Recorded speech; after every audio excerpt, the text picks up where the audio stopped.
स्वागत है आपका नेशन न्यूज 10 पर। मैं हूं आपके साथ रेहान अली। आप देख रहे हैं हमारा खास कार्यक्रम खबरों का पंचनामा।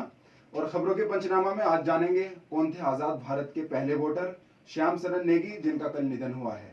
साथ ही नजर डालेंगे पंजाब में शिवसेना नेता सुधीर सूरी की हत्या पर और मदरसा बोर्ड के चेयरमैन डॉक्टर इफ्तिखार अहमद जावेद के एक अहम बयान पर, और गुजरात में आपके सीएम कैंडिडेट ईसुदान गढ़वी पर, और अंत में देखेंगे दिल्ली और एनसीआर के बाद लखनऊ के आजाद भारत के पहले मतदाता श्याम शरण नेगी ने दुनिया को अलविदा कह दिया है। शुक्रवार देर रात उनका निधन हो गया। वे हिमाचल प्रदेश स्थित किन्नौर के रहने वाले थे। उनकी उम्र 106 साल थी। उन्होंने हिमाचल प्रदेश विधानसभा चुनाव 2022 के लिए 2 नवंबर को आखिरी बार अपने घर से ही मतदान किया था। उनके निधन पर पीएम नरेंद्र मोदी ने भी दुख जताया है। आपको बता दें, देश के पहले वोटर मास्टर श्याम शरण नेगी का शनिवार सुबह निधन हो गया है। वे हिमाचल प्रदेश में किन्नौर कल्पा के रहने वाले थे। श्याम शरण नेगी ने 2 दिन पहले ही पोस्टल बैलेट के जरिए विधानसभा चुनाव के लिए वोट डाला था।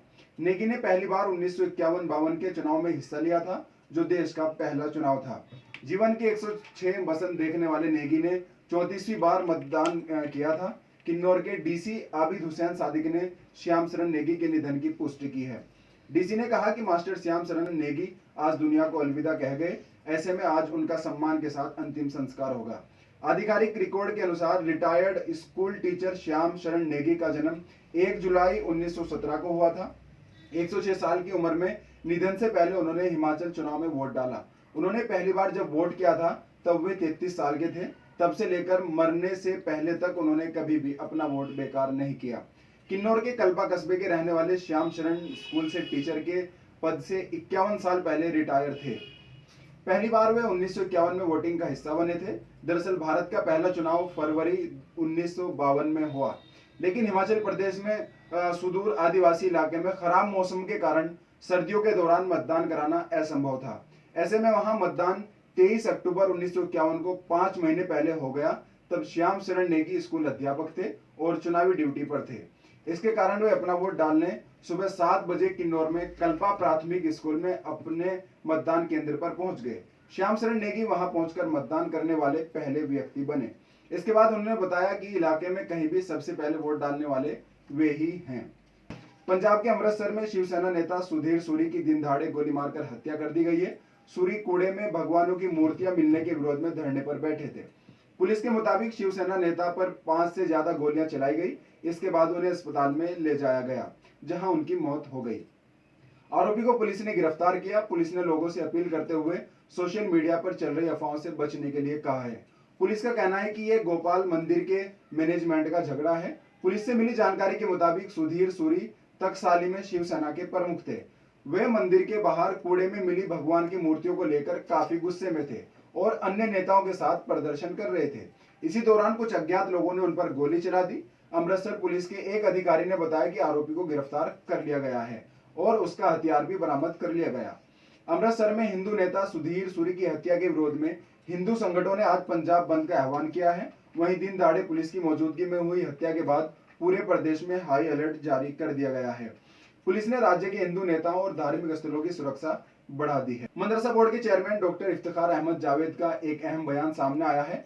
उन्होंने शिक्षा विभाग के अधिकारियों के मदरसों का निरीक्षण करने और उन्हें नोटिस जारी करने को अधिनियम के विपरीत बताते हुए नाराजगी जताई है।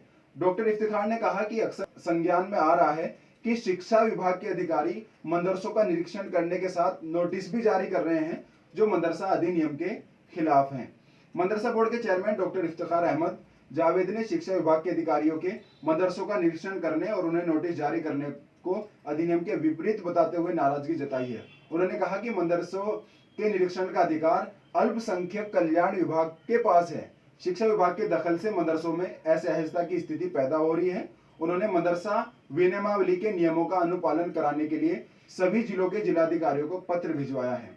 उन्होंने कहा कि 1995 में अल्पसंख्यक कल्याण विभाग के गठन के बाद मदरसों का पूरा कार्य अल्पसंख्यक कल्याण विभाग को ट्रांसफर कर दिया गया था। इसके बाद उत्तर प्रदेश मदरसा शिक्षा परिषद अधिनियम 2004 प्रतिस्थापित किया गया, जिसके माध्यम से उत्तर प्रदेश अशासकीय अरबी और फारसी मदरसा मान्यता प्रशासन और सेवा विनियमावली 2016 बनाई गई। उन्होंने कहा कि अधिनियम और विनियमावली के तहत अल्पसंख्यक कल्याण विभाग के अलावा किसी भी विभाग के अधिकारी द्वारा ना तो ऐसे मदरसों का निरीक्षण किया जाएगा और ना ही उन्हें किसी प्रकार का नोटिस जारी किया जा सकता है। गुजरात में आपका सीएम कैंडिडेट ईसुदान गढ़वी। आम आदमी पार्टी ने पूर्व पत्रकार ईसुदान गढ़वी को गुजरात में मुख्यमंत्री पद का उम्मीदवार बनाया। आप संयोजक अरविंद केजरीवाल ने कहा 16 लाख से ज्यादा लोगों ने मैसेज में राय दी और 73% लोगों ने ईसुदान गढ़वी का नाम लिया। जनता को गढ़वी से बहुत उम्मीदें हैं। केजरीवाल ने कहा कि गुजरात के अंदर सारे सर्वे फेल होंगे, आम आदमी पार्टी सरकार बनाएगी। उधर कांग्रेस ने भी गुजरात विधानसभा चुनाव के लिए 43 सीटों पर उम्मीदवारों का ऐलान कर दिया है। गुजरात चुनाव को लेकर शुक्रवार को सीईसी की ये दूसरी बैठक थी, जिसमें 70 से 80 उम्मीदवारों के नाम तय होने की बात कही जा रही है। कांग्रेस सीईसी की पहली बैठक में भी करीब 110 उम्मीदवारों के नाम पर फैसला हुआ था। हरियाणा, दिल्ली और एनसीआर के बाद अब लखनऊ की हवा भी बेहद खराब स्तर तक पहुंच गई है। यहाँ बीते गुरुवार रात AQI 500 तक पहुंच गया। शुक्रवार को मार्च के बाद लखनऊ की हवा सबसे प्रदूषित रही। सेंट्रल स्कूल अलीगंज के आसपास गुरुवार रात 12 बजे वायु गुणवत्ता सूचकांक यानी AQI 500 तक पहुंच गया। उत्तर प्रदेश प्रदूषण नियंत्रण बोर्ड ने इसे गंभीरता से लेते हुए लखनऊ की 35 औद्योगिक इकाइयों को AQI सामान्य होने तक उद्योग बंद रखने का आदेश जारी किया है। केंद्रीय प्रदूषण नियंत्रण बोर्ड की शाम 6 बजे तक की रिपोर्ट के मुताबिक लखनऊ का औसत वायु गुणवत्ता सूचकांक 290 रहा। इसमें कई इलाकों की हवा बेहद खतरनाक स्थिति में है। सेंट्रल स्कूल अलीगंज और आसपास के इलाकों में अधिकतम AQI 500 रिकॉर्ड किया गया। लालबाग और ताल कटोरा की हवा दम घोटू बनी हुई है। उधर दिल्ली में हवा दम घोटू होने से प्राइमरी स्कूल बंद कर दिए गए हैं। फिलहाल आज के बुलेटिन में मेरे साथ इतना ही। देश विदेश की तमाम बड़ी खबरों के साथ देखते रहिए नेशन न्यूज टाइम। नमस्कार।